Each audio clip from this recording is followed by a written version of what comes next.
Hello दोस्तों, स्वागत है आपका हमारी एग्ज़ाम वाली करंट अफेयर में। जैसा कि आप लोग देख रहे हैं, आज क्लास 41 है। आज हम लोग 30 मई से रिलेटेड करंट अफेयर को डिस्कस करने वाले हैं।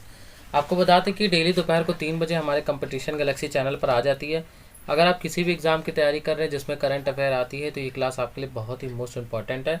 अभी से इस क्लास को लेना स्टार्ट कर दीजिए और अपने दोस्तों के साथ भी शेयर करिए, जिससे उनको भी इस वीडियो के सारे फ़ायदे मिल सकें। और आपको बता दें कि अगर आपको डेली क्लास की पीडीएफ चाहिए, अगर आप नोट्स नहीं बना सकते तो डेली क्लास की पीडीएफ को डाउनलोड कर सकते हैं हमारे टेलीग्राम चैनल, जो कि कंपटीशन गैलेक्सी नाम से ही बना है। आप उसको ज्वाइन करके वहाँ से डेली क्लास की पीडीएफ को डाउनलोड कर सकते हैं और बहुत ही जल्द उसमें बहुत ही अच्छे अच्छे मटेरियल भी डाले जाएंगे अलग अलग सब्जेक्ट से रिलेटेड।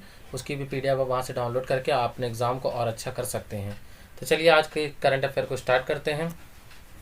आज का फर्स्ट क्वेश्चन है, हाल ही में यूके देश में एशियाई उत्पादन पर निर्भरता को कम करने के लिए सेमीकंडक्टर रणनीति का अनावरण किया है।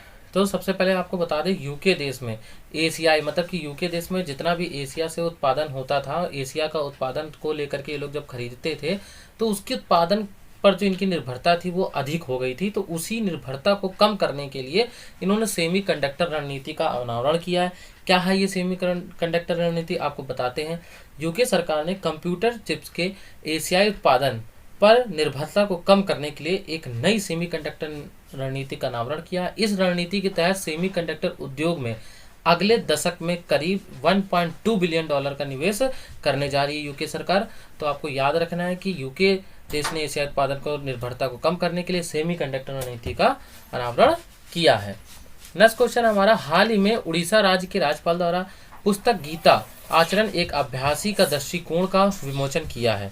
तो आपको बता दें कि उड़ीसा के जो राज्यपाल हैं प्रोफेसर गणेशी लाल ने भुवनेश्वर में एक पुस्तक के उड़िया संस्करण मतलब कि उड़िया संस्करण में गीता आचरण, जो कि एक अभ्यासी का दृष्टिकोण है, उसका विमोचन किया है। यह पुस्तक पंजाब के जो वरिष्ठ आईएएस अधिकारी हैं श्री के शिव प्रसाद द्वारा लिखी गई है, जो वर्तमान में पंजाब के राज्यपाल और एक अतिरिक्त मुख्य सचिव के रूप में भी कार्य कर रहे हैं। तो याद रखना है कि गीता आचरण जो कि एक अभ्यासी का दृष्टिकोण है, जिसका जो विमोचन है वो प्रोफेसर गणेशी लाल भुवनेश्वर में पुस्तक के उड़िया संस्करण में उन्होंने अभी किया है। नेक्स्ट क्वेश्चन हमारा, हाल ही में चर्चा में रहा सेंडाई फ्रेमवर्क जो है वो किस क्षेत्र से संबंधित है। तो आपको याद रखना है ये आपदा जोखिम क्षेत्र से संबंधित है।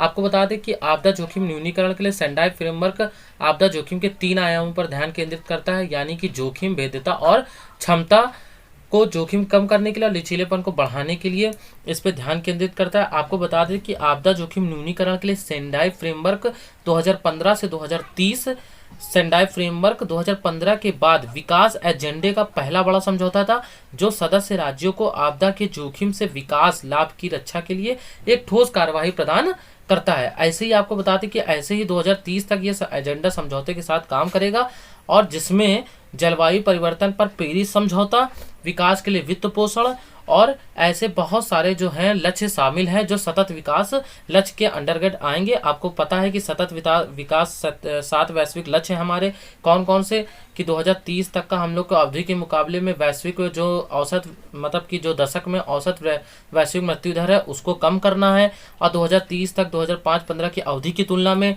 हमें आपदा प्रभावित लोगों की औसत जनसंख्या को भी कम करना है। ऐसे ही प्रत्यक्ष में आर्थिक नुकसान होना कम करना है। ऐसे ही बहुत सारे जो महत्वपूर्ण बुनियादी ढांचे और बुनियादी सेवाएं उनका व्यवधान को कम करना है। और ऐसे ही 7 सस्टेनेबल डेवलपमेंट गोल हैं जो हमें इस 2030 तक का पूरे करने हैं। तो ये सेंडाई फ्रेमवर्क उसी से जुड़ा एक लक्ष्य है। तो चलिए आगे बढ़ते हैं हम लोग नेक्स्ट क्वेश्चन पे अपने। नेक्स्ट क्वेश्चन हमारा, हाल ही में कर्नाटक बैंक का नया MD and CEO Shri Krishnan Harihar Sharma को नियुक्त किया गया। ये क्वेश्चन आपको हम पहले भी पढ़ा चुके हैं, जिसमें एमडी सीईओ श्री कृष्णन हरिहर के बारे में ही बात हुई थी। अब आज आपको बता रहे कि इनको कर्नाटक बैंक का नया एमडी और सीईओ नियुक्त किया गया है। किसको? श्री कृष्णन हरिहर को नियुक्त किया गया। तो याद रखना है कि कर्नाटक बैंक ने श्री कृष्णन हरिहर शर्मा को एमडी एंड सीईओ नियुक्त किया गया। श्री कृष्ण हरिहर शर्मा एक प्रभावशाली पेशेवर हैं जिन्होंने बैंकिंग क्षेत्र के भीतर विभिन्न डोमेन में काम किया है। वह एचडीएफसी बैंक लिमिटेड के संस्थापक और प्रबंधन टीम का हिस्सा भी थे, जहां उन्होंने 9 साल से अधिक समय तक सेवा की है। तो याद रखिएगा कि एमडी और सीईओ किसको नियुक्त किया गया, तो श्री कृष्णन हरिहर को और कर्नाटक बैंक ने। अभी हाल ही में आप जानते हैं कि जो हम लोग का रिसेंट एग्जाम होने वाले वो है सीजीएल और एमटीएस के, तो याद रखिएगा कि ये सारे क्वेश्चन आने की इतनी ज़्यादा संभावना हो जाती है कि ये ज़्यादा लंबा नहीं लेके जाते हैं, ये पिछले पूरा 1 साल बैक नहीं चले जाते हैं। ये मान लीजिए अगर जून में एग्ज़ाम है तो आपको जनवरी से लेकर के मई तक के जो करंट अफेयर है उसे एक एक करंट अफेयर को ऐसा तैयार करना है कि उसमें से एक भी क्वेश्चन बाहर ना जा पाए। तो आप लोग करंट अफेयर पे ज़्यादा जोर दीजिए, जिससे कि 4 से 5 क्वेश्चन जो आप लोग करंट अफेयर के छोड़ देते हैं, जिससे आपकी मेरिट बहुत नीचे चले या लो हो जाते हैं, वैसे ही इसको आप बढ़ावा देने के लिए, अपने मार्क्स को और बढ़ाने के लिए आप करंट अफेयर अभी लगातार स्टार्ट कर दीजिए लेना। और करंट अफेयर को बिल्कुल भी मिस मत कीजिए, बिल्कुल भी अंडरएस्टिमेट मत कीजिए। ठीक है, चलिए स्टार्ट करते हैं आगे नेक्स्ट क्लास। नेक्स्ट क्वेश्चन हमारा, हाल ही में खान मंत्रालय IIT मुंबई के सहयोग से माइनिंग स्टार्टअप समिट का आयोजन किया गया है।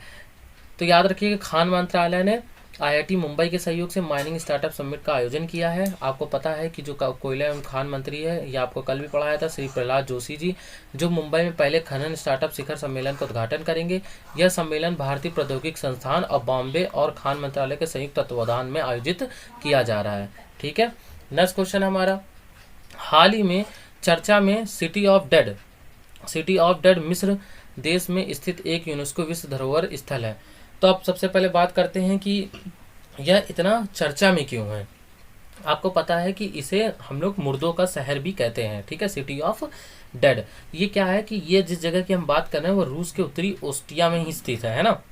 इस स्थान का नाम जो है दरगाहवास है। ठीक है, ऊंचे ऊंचे पहाड़ों के बीच में यह एक सुनसान जगह है जहां लोगों का आना जाना नहीं होता। चर्चा में सिटी ऑफ डेड इस वजह से है क्योंकि अभी यहाँ पर लगातार देखा जा रहा है और इसमें रिसर्च किया जा रहा है, तो पाया गया है कि यहाँ पर बहुत सी अजीबोगरीब टाइप की घटनाएं हैं।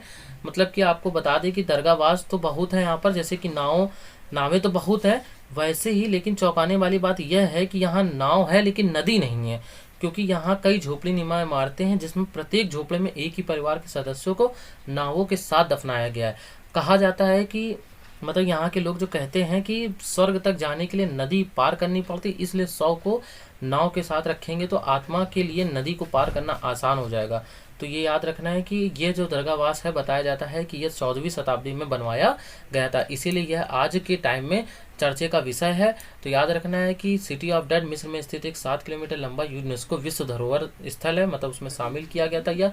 यह कायरा में इस्लामिक युग के नेक्रोपोलिस और कब्रिस्तानों की एक श्रृंखला है। तो चलिए स्टार्ट करते हैं नेक्स्ट क्वेश्चन।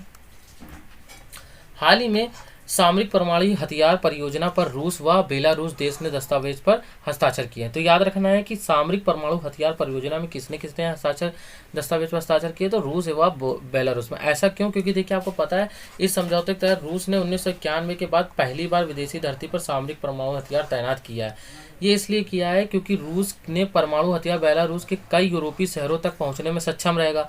और आपको बता दें कि रूस ने यूरोप के कई शहरों को भी टारगेट पे ले रखा है। ऐसा इसलिए क्योंकि आपने अभी देखा था कि रूस और यूक्रेन का युद्ध जो था उसी वजह से हो रहा था और अभी भी वो जारी युद्ध है। अब किसी भी तरह की दखल अंदाजी ना हो, इससे पहले भी रूस पश्चिमी शक्तियों पर यूक्रेन को उकसाने का आरोप लगा चुका है, क्योंकि बहुत सारी पश्चिमी कंट्रीज़ हैं जो यूक्रेन को उकसाती थी कि आप लड़िए, हम आपके साथ हैं। और यूक्रेन और रूस का युद्ध हुआ और आप देख रहे हैं आज के टाइम में इन्होंने बेलारूस में अपने हथियार तैनात कर दिए हैं, जिससे कि वो टारगेट में रहेंगे यूरोप की कंट्रियों पर कि अगर कोई भी उसमें से मतलब किसी भी तरह की मतलब कुछ दखलंदाजी करता है तो उसके ऊपर कार्रवाई रूस करेगा। नेक्स्ट क्वेश्चन हमारा, हाल ही में केंद्र सरकार द्वारा डिजिटल फसल सर्वेक्षण के लिए 6 राज्यों ने एक समझौते पर हस्ताक्षर किया है। तो ये 6 राज्य कौन कौन से हैं? तो इन 6 राज्यों को याद रखेंगे हम लोग। असम है, गुजरात है, मध्य प्रदेश, उड़ीसा, राजस्थान, उत्तर प्रदेश ने भारत सरकार राज्य के बीच में समझौता ज्ञापन पर हस्ताक्षर किया है। ये है क्या डिजिटल फसल सर्वेक्षण? तो आप समझ रहे हैं कि फसल के बारे में डिजिटली कोई बात की जा रही है, मतलब कि विभिन्न किसी मौसमों में के दौरान सभी जो खेतों में बोई जाने वाली फसलों का एक स्पष्ट तस्वीर स्थापित करेगा। मतलब कि उसमें एक स्पष्ट तस्वीर लगेगी कि मतलब कि आज इस बार इस मौसम में इस टाइप का फसल को उगाया गया है। इस परियोजना का उद्देश्य यह है कि किसान और उनकी बोई गई जितनी भी फसल हैं उनके डेटा के बारे में सच्चाई का एक स्थापित स्रोत तैयार करना है और राज्यों में डिजिटल फसल सर्वेक्षण की शुरुआत जो है हमने आपको बताया 6 राज्य हैं, असम, गुजरात, मध्य प्रदेश, उड़ीसा, राजस्थान और उत्तर प्रदेश, जो कि भारत सरकार की राज्य सरकारों के बीच में समझौता ज्ञापन पर हस्ताक्षर किए हैं। तो ये पूरा क्वेश्चन आप समझ जाएंगे कि मतलब कि कौन कौन छः राज्य हैं। 6 राज्य हैं तो असम, गुजरात, मध्य प्रदेश, उड़ीसा, राजस्थान और उत्तर प्रदेश, ठीक है, जिन्होंने डिजिटल फसल सर्वेक्षण के लिए एक समझौते पर हस्ताक्षर किया है। नेक्स्ट क्वेश्चन हमारा, हाल ही में छत्तीसगढ़ में हमार सुग्गर लाइका अभियान शुरू हुआ है। तो आपको पहले बता दें कि जो हमार सुग्गर लाइका अभियान है ये कहाँ का है, तो याद रखना है छत्तीसगढ़ राज्य का है। अच्छा, अब इसके बारे में आपको बता दें कि हमार सुग्गर लायक अभियान जो है वह उसका जो लक्ष्य है वो लक्ष्य क्या है। तो लक्ष्य यह है कि एक सर्वेक्षण के माध्यम से पहचाने के जितने भी 1800 कुपोषित बच्चों को सुपोषित बच्चों की श्रेणी में लाना ही इस हमार सुग्गर लाइका अभियान का उद्देश्य है। तो इसको याद रखना है कि वह यह राज्य अपनी तरह पर पहला जिला स्तरीय अभियान है जो भूख प्रशिक्षण के माध्यम से बच्चों के विकास को प्रबंधित करने पर केंद्रित है और राज्य में जिला स्तर पर शुरू होने वाला यह पहला कार्यक्रम है। और इस अभियान की विशेषता जो है भूख प्रशिक्षण के आधार पर बच्चों के विकास का प्रबंधन करना है। इस अभियान के तहत आपको बता दें कि संबंधित परिवार के साथ सामंजस्य स्थापित कर बच्चों की स्थिति में सुधार होने तक परिवार को प्रशिक्षण एवं मार्गदर्शन किया जाएगा। तो आपको ये याद रखना है कि छत्तीसगढ़ के जो मुख्यमंत्री भूपेश बघेल ने दुर्ग जिले के सांकारा में आयोजित एक दुर्ग जिले के सांकारा में भरोसे का सम्मेलन कार्यक्रम में उन्होंने हमर सुगर लायक अभियान का शुभारंभ किया है, जो कि कुपोषित बच्चों को सुपोषित बनाने का लक्ष्य रखा गया है। नेक्स्ट क्वेश्चन है हमारा, हाल ही में अमेरिका द्वारा पापुआ न्यू गिनी देश के साथ रक्षा सहयोग समझौता पर हस्ताक्षर किए गए हैं। तो इसके बारे में आपको बता दें, पापुआ न्यू गिनी ने संयुक्त राज्य अमेरिका के साथ एक नए रक्षा समझौते पर हस्ताक्षर किए हैं, जिसकी बदौलत अमेरिका की सेना को प्रशांत महासागरीय देश के हवाई अड्डों और बंदरगाहों तक पहुंच मिल जाएगी। इस समझौते के पीछे अमेरिका का उद्देश्य बस इतना है कि वो चीन के प्रभाव का मुकाबला करना है। आपको पता है कि चीन जो है वो लगातार अपनी हर कंट्री में कहीं ना कहीं पर वो कोई ना कोई तरीके से अपना कब्जा कर रहा है और वो हर कंट्री को टारगेट कर रहा है। जैसा कि अभी आपने देखा था कि श्रीलंका के एक पोर्ट पर चीन ने अब पूरे तरह से अपना अधिकार कर लिया है। ऐसे ही क्यों? क्योंकि वो लगातार भारत पर नज़र रखना चाहता है, तो इस वजह से उसने वहाँ पर वो कर लिया और अपने मतलब कि अपना क्या कहते हैं व्यापार को बढ़ाने के लिए भी उसने इस तरीके से बहुत सारी कंट्रियों में ऐसा कर रहा है। इसीलिए अमेरिका द्वारा पापुआ न्यू गिनी देश के साथ रक्षा सहयोग समझौते पर हस्ताक्षर किया है। इसका मतलब यही है कि जितनी प्रशांत महासागरीय देश के हवाई अड्डे और बंदरगाहों तक पहुंच मिल जाएगी उन्हें। और इस समझौते के पीछे का उद्देश्य आपको पता है कि चीन के प्रभाव का मुकाबला करना ही इसका उद्देश्य है। नेक्स्ट क्वेश्चन हमारा, हाल ही में उत्तराखंड में पहली वंदे भारत एक्सप्रेस दिल्ली से देहरादून 2 शहरों के बीच में शुरू हुई। आपको पता है कि आज के टाइम में जब हम लोग का 2022 का जब बजट आया था, जिसमें हम लोगों को कहा गया था कि 200 वंदे भारत ट्रेन चलाई जाएंगी, तो उसमें से अब लगातार प्रधानमंत्री नरेंद्र मोदी जी हर एक हफ्ते में 1.5 हफ्ते में वो एक नई वंदे भारत एक्सप्रेस को हरी झंडी दिखा रहे हैं। और अभी जो रिसेंटली उन्होंने दिखाई वो दिल्ली से देहरादून के 2 शहरों के बीच में दिखा दी है। आपको बता दें वंदे भारत के बारे में, तो वंदे भारत को हम लोग ट्रेन 18 के नाम से भी जानते हैं, ठीक है, जिसकी शुरुआत 15 फरवरी 2019 को प्रधानमंत्री नरेंद्र मोदी जी द्वारा दिल्ली से वाराणसी के बीच में करी गई थी।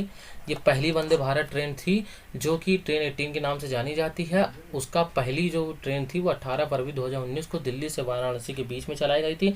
फिर उसके तुरंत बाद दूसरी जो चलाई गई थी वो 3 अक्टूबर 2019 को दिल्ली से श्री माता वैष्णो देवी धाम कटरा वहाँ तक चलाई गई थी, वैष्णो धाम कटरा तक का चलाई गई थी।